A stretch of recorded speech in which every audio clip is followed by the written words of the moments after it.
Et c'est reparti pour de l'animation française, et encore une fois on va lancer la roue de la coproduction, et cette fois c'est la Tchécoslovaquie qui gagne. Félicitations, vous gagnez une boîte de jeux TF1 et l'occasion de coproduire un des films les plus chelous de l'animation française. Allez, avant de commencer, on va poser un petit peu le contexte. Nous sommes en 1973, la France est à la pointe en ce qui concerne la science-fiction, le métal hurlant arrivera en 1975, et les grands talents que sont Moebius par exemple, commencent doucement à se faire connaître.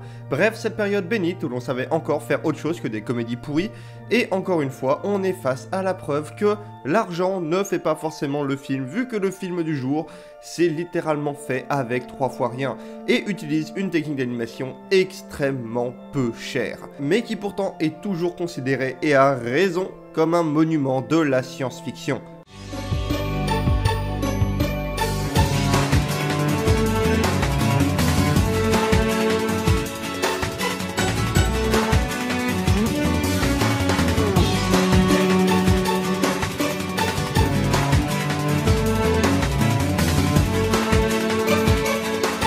La Planète Sauvage est donc un film de René Laloux adapté du roman du même nom et qui avait déjà fait grand bruit à l'époque de sa sortie dans le monde de la SF. Alors le contexte de ce film est assez spécial. Nous sommes sur un monde étrange dont la population est composée de grands êtres de 12 mètres de haut nommés les Drags. Cette espèce qui a évolué au-delà de toute imagination et qui a tourné toute son existence vers ce qu'ils appellent la méditation vivent bien pépère sur leur planète.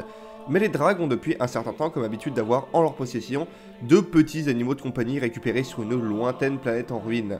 Considérés comme des animaux par les Drags, les hommes servent de jouets pour les jeunes Drags, et si les plus chanceux, on va dire, sont des hommes de luxe qui sont chouchoutés par leurs propriétaires, la plupart sont des hommes sauvages qui se sont enfuis ou vivent dans la nature de cette étrange planète, et tentent de survivre face à leur immense adversaire. Mais les hommes ont tout de même un atout dans leur manche. En effet, les Drags vivent sur un rythme beaucoup plus lent que celui des hommes, vu que une de leurs semaines correspond à peu près une de nos années.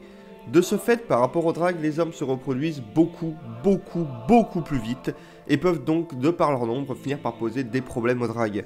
Nous suivrons l'histoire d'un homme domestique nommé Terre. Il va être adopté par la fille d'un des chefs Drags et va, grâce à elle, enfin plutôt grâce à ses écouteurs qui lui donnent des leçons, à entrer en contact avec le savoir des Drags. Un jour, armé de cette nouvelle science, il décide de s'échapper avec les écouteurs pour rejoindre d'autres hommes. Bien que tout de même il se barre plus par dépit que par conviction. Là dans le parc, il va tomber sur d'autres humains et ainsi leur apporter le savoir qu'il a volé aux Drags et ainsi commencer l'émancipation de son espèce. La Planète Sauvage est un film comme vous en verrez rarement. Bon, déjà au niveau de ses visuels et de son animation. Le film utilise en effet la technique de l'animation au papier découpé, qui doit juste être la technique d'animation la moins chère du monde. Bon, aujourd'hui c'est plus des masses utilisées, à part pour South Park. Bien que seuls les vraiment premiers épisodes de South Park étaient totalement en papier découpé. Mais là, clairement, le rendu est particulièrement étrange, surtout parce que le département créatif devait certainement barboter dans une piscine de LSD. Mais bordel de merde, qu'est-ce que c'est bon pour l'histoire. Cette animation ultra chelou joue vraiment en faveur du film. Parce que là, on a vraiment l'impression d'être sur une planète réellement hostile à l'homme, avec un écosystème que l'on n'arrive même pas à appréhender tellement il est étrange. Mais au-delà d'être étrange, cet univers est aussi rempli de dangers. Genre ce truc-là, c'est un putain de fourmilier volant qui s'est spécialisé dans la chasse aux humains. Je trouve ça absolument génial. Vraiment dans cette idée que l'homme est sur cette planète, une petite bestiole fragile digne d'une fourmi, lui mettre des prédateurs naturels, c'est absolument génial. Mais que raconte le film au-delà de son histoire? Parce que c'est à ça qu'on reconnaît bien évidemment la vraie science-fiction. Il faut qu'elle aborde par son univers, ses personnages et son histoire, des thématiques et sujets qui nous sont reliés à nous dans le présent de la réalité véritable.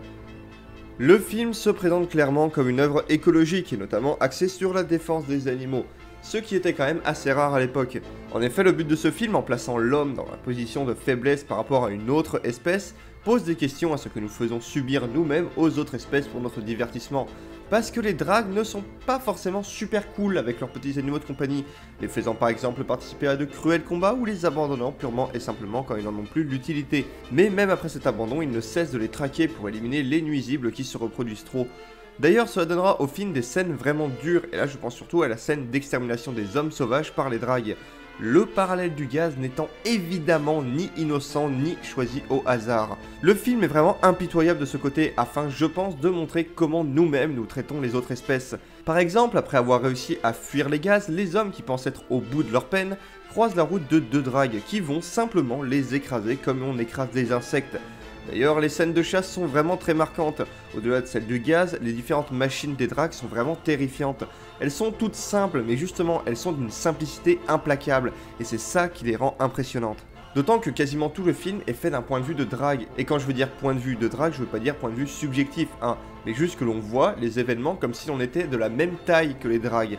Ce qui ajoute au sentiment que l'homme n'est rien d'autre qu'un insecte pour cette espèce. Mais le film est aussi assez intelligent. Par exemple, les hommes finissent par se rebeller pour, au final, par un twist que je ne vous dévoilerai pas, trouver une faiblesse aux dragues. Et au lieu de simplement utiliser cette faiblesse pour les exterminer au cours d'un conflit qui serait terrible pour les deux camps, la solution de la cohabitation est trouvée, permettant ainsi aux deux races de coexister afin de s'apporter mutuellement des bénéfices. C'est plutôt bon comme message, non ?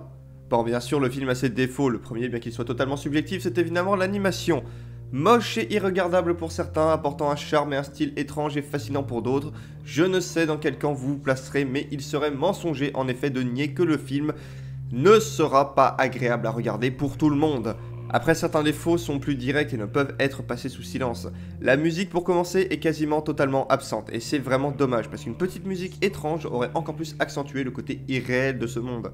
Bon, bien sûr, le film accuse son budget, et ça se voit. Même pour de l'animation en papier découpé, certains plans sont affreusement statiques, et à l'inverse, des scènes d'action ont un rendu particulièrement étrange. Au final, La Planète Sauvage est encore une fois, avec Heavy Metal, une pierre angulaire de la science-fiction qui vient bien de chez nous. Sans déconner, c'est juste dingue le nombre de trucs que ça a inspiré, Métal Hurlant par exemple, pour ne citer que lui. Un film écologiste avant l'heure, un film certes étrange, certes dérangeant à certains moments, un film certes un petit peu silencieux, mais un film qui a marqué son temps et qui a réussi à avoir un message toujours aussi valable, pas loin de 45 ans après sa création. Et ça, il y a peu de films qui peuvent en dire autant. Moi je vous dis à bientôt et salut.